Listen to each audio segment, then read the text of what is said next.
মন্দির থেকে অনতি দূরে এক ঘন ঘাস বনের মাঝে আবিষ্কার করলাম মৃণাল কাপালিকের ক্ষত বিক্ষত দেহ।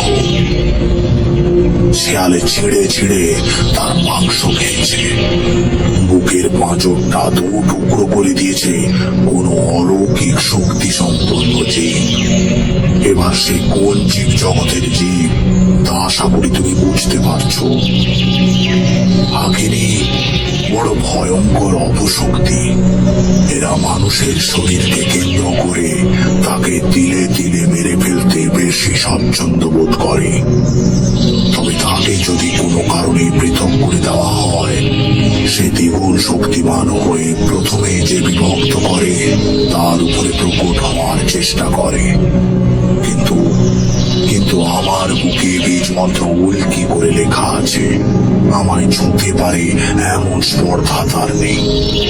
তাই আমি পরিণতি আগের থেকেই জানতাম। মন দিয়ে সমস্ত কথা শুনলাম ঠিকই, তবুও মনের মধ্যে কেমন একটা খচখচ করছিল। মনে হচ্ছিল কি যেন একটা এড়িয়ে যাচ্ছি আমি নিজেই। আমার বিহল অবস্থার আঁচ পেয়েই গঙ্গাতান্ত্রিক বললে, তুমি ভাবছো আমি তোমায় এইভাবে দেখে অবাক হচ্ছি না কেন, তাই না? ঠিক, একদম ঠিক গুরুদেব। আপনি বিন্দুমাত্র দ্বিধায় পড়লেন না যে আমায় দেখে? এটার কারণ আছে কি কোনো?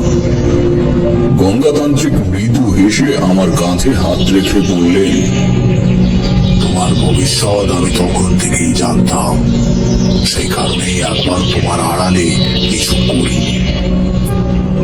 বাড়িটাও বলিনি যে ওই বালকের এখানে থাকা নিরাপদ নয়।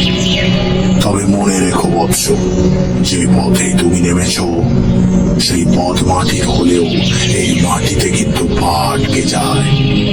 এই ধুলো যখন পায়ে লাগিয়েছ তখন ভুগতে তোমাকে হবে, এমনকি প্রাণ সংশয়েও পড়বে কতবার, তারই হত্যা নেই। প্রকৃত গুরু নির্বাচন করতে পারলে তবেই এগিয়েও। আমি হাত জোর করে বললাম, আমায় আপনার সঙ্গে নিয়ে নিন গুরুদেব। আপনার প্রধানকে অনুসরণ করতে মনে খুব স্বাদ যাচ্ছে। গঙ্গাতান্ত্রিক মুখের হাসি বজায় রেখে বললেন,